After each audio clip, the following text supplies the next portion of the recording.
दुचाकीच्या फाटलेल्या सीटमुळे मानपाडा पोलिसांनी महिलेच्या दागिन्यांचा लागला सुगावा।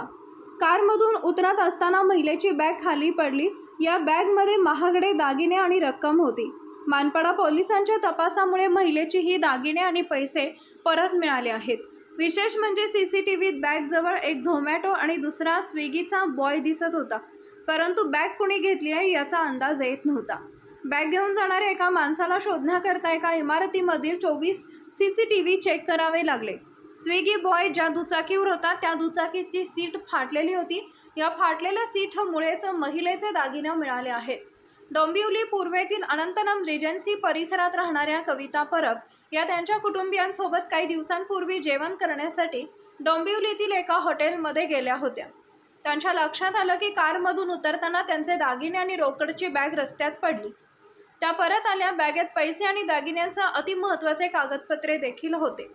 त्वरित कविता परब यांनी त्यांची तक्रार मानपाडा पोलीस ठाण्यात केली।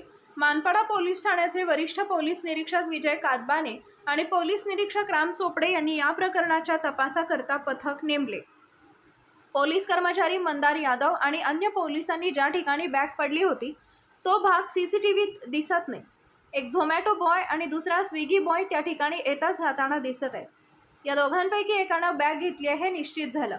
पोलिसांनी पुढील तपास सुरू केला तर स्विगी बॉयने ही बॅग घेतली असल्याचं उघड झालं। त्याला शोधण्याकरता पोलीस तो कुठून आला होता, तो कोणाची ऑर्डर घेऊन आला होता याकरता अनंतरम रिजन्सी या इमारत संकुलात 24 इमारतीत फिरले। अखेर 24व्या इमारतीत हा सुगावा लागला की स्विगी बॉय कुठे आला होता, त्याचा नंबर काय आहे।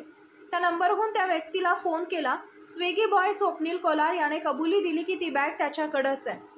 त्या बॅगला मी हात देखील लावला नाही, मला माहीत नव्हती की ही बॅग कोणाची आहे, ती कुठं जमा करायची आहे असे सांगून त्यानं ही बॅग पोलिसांना दिली आहे।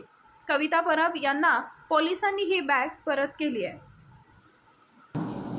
सर, एका महिलेचे दागिने गायब झाले होते, मात्र पोलिसांचा चांगला तपासामुळे तो दागिने आता परत त्या महिलेला मिळणार आहे, काय सांगता? कविता परब या नावाच्या महिला आमच्या मानपाडा पोलीस ठाण्यामध्ये रिजन्सी अनंतमध्ये राहतात आणि त्या 30 मेला पनवेल ते डोंबिवली कारने त्यांच्या पतीसह प्रवास करत होते आणि प्रवास करताना त्या सुयोग हॉटेल आमचा परिसर आहे चौक त्या ठिकाणी उतरल्या आणि त्या ठिकाणी उतरताना त्यांची पर्स गहाळ झाली। त्या पर्समध्ये त्यांचे 3.5 तोळ्याचे मंगळसूत्र होते, काही रक्कम होते आणि महत्त्वाचे कागदपत्र होते। तर त्यावेळेस मग त्यांनी आमच्या पोलिसांना संपर्क केला आणि हरवलेल्या गोष्टींची माहिती सांगितली। त्याप्रमाणे आमचे मंदार यादव आहेत, एक पोलीस नाईक विकास माळे आहेत आणि दीपक गडगे यांनी या ठिकाणी तांत्रिक आणि सीसीटीव्ही फुटेज पाहून ती पर्स कुठे पडली, कुणी घेतली याचा तपास केला आणि एक इसमाचा त्याच्यामध्ये शोध लागला आणि त्यांच्याकडून आपण सर्व वस्तू रिकवर केल्या आणि सदर महिलेला सुपूर्द केलेल्या आहेत।